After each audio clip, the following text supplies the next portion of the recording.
čom vidím prínos tejto kandidatúry? Je to prvá zásadná úloha, ktorú bude musieť riešiť nový predseda samosprávneho kraja, a to je otázka prípravy rozpočtu Európskej únie na nasledujúce roky.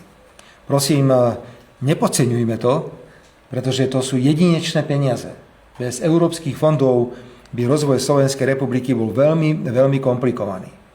A nepodceňme ani to, že sme dnes v mimoriadne náročnej situácii, kde čistí platcovia do rozpočtu Európskej únie hovoria, že už odmietajú byť čistými platcami a navrhujú znižovať rozpočet Európskej únie za každú cenu. Preto budeme potrebovať významnú podporu primátorov, starostov a predsedov samosprávnych krajov pri formulovaní našich pozícií z hľadiska rozpočtu. My dnes vieme, že musíme zabojovať za kohéznu politiku, teda za odstráňovanie regionálnych rozdielov a za spoločnú poľnohospodársku politiku. To sú dve obálky, ktorým treba venovať obrovskú pozornosť. Čiže prvou významnou úlohou, ktorú bude mať predseda samosprávneho kraja, tu v Prešove, či to je muž alebo to je žena, bude viesť s samosprávami aj na miestnej úrovni intenzívny dialog a pomáhať vláde pri záverečnom stanovisku k rozpočtu.